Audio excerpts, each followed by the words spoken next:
लोकसभा चुनाव बीतने के बाद बीजेपी खेमे के सामने सबसे बड़ी चुनौती पार्टी का नया अध्यक्ष चुनना है। हर दिन कोई ना कोई नया चेहरा बीजेपी प्रेसिडेंट की रेस में आगे हो जाता है, लेकिन असल में किसके हाथों में बीजेपी की कमान सौंपी जाएगी, ये बड़ा सवाल है। आज हम आपको बताएंगे बीजेपी अध्यक्ष पद के लिए दो प्रबल दावेदारों के बारे में, साथ ही ये भी जानेंगे कि इनके हाथ में पार्टी की कमान आने से बीजेपी को कितना फायदा होगा।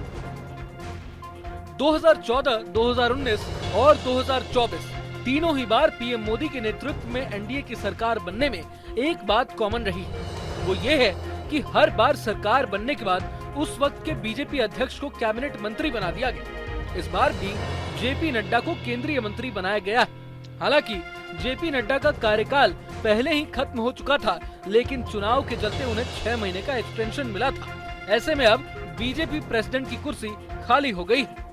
नड्डा के बाद नए बीजेपी अध्यक्ष की रेस में अब दो नाम सबसे आगे चल रहे हैं। पहले नंबर पर महाराष्ट्र के सीनियर नेता और बिहार बीजेपी प्रभारी विनोद तावड़े हैं, तो वहीं दूसरी नंबर पर बिहार से 7 बार के सांसद और खांटी राजपूत लीडर राधा मोहन सिंह का नाम सामने आ रहा है। सबसे पहले बात विनोद तावड़े की कर लेते हैं। अगर वर्तमान राजनीतिक जरूरतों, पार्टी के मानदंडों, व्यक्तिगत सफलताओं को पैमाना बनाया जाए तो ऐसा लगता है कि रेस में विनोद तावड़े का नाम सबसे आगे है।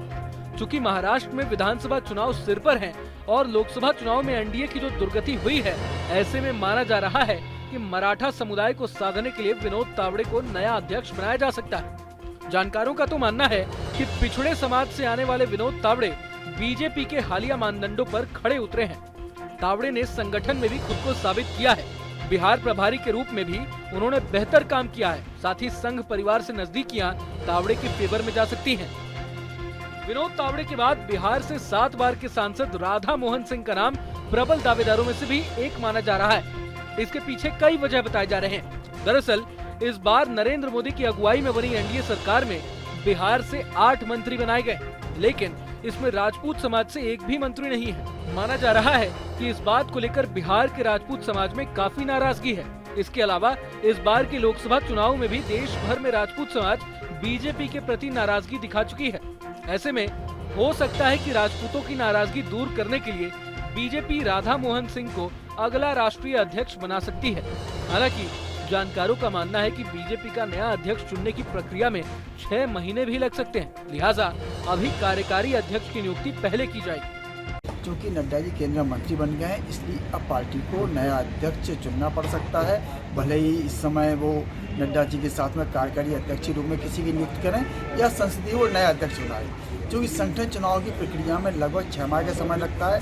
इस बार सदस्यता अभियान भी होना है, उसके बाद मंडल, जिला और प्रदेश के चुनाव होंगे, और जब आधे प्रदेशों 50% स्टेट के चुनाव हो जाएंगे तब राष्ट्रीय अध्यक्ष के चुनाव की प्रक्रिया शुरू होगी।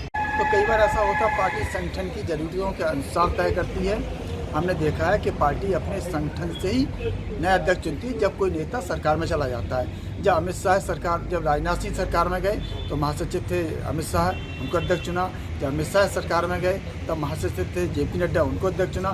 तो इस तरह की अटकलबाजी जरूर लगाई जा सकती है, ऐसी संभावनाएं व्यक्त की जा सकती हैं। एक संगठन से किसी वरिष्ठ नेता को, महासचिव हो, उपाध्यक्ष हो या किसी राज्य का कोई बड़ा नेता हो, जिसको अध्यक्ष पद की जिम्मेदारी पार्टी सौंप सकती है।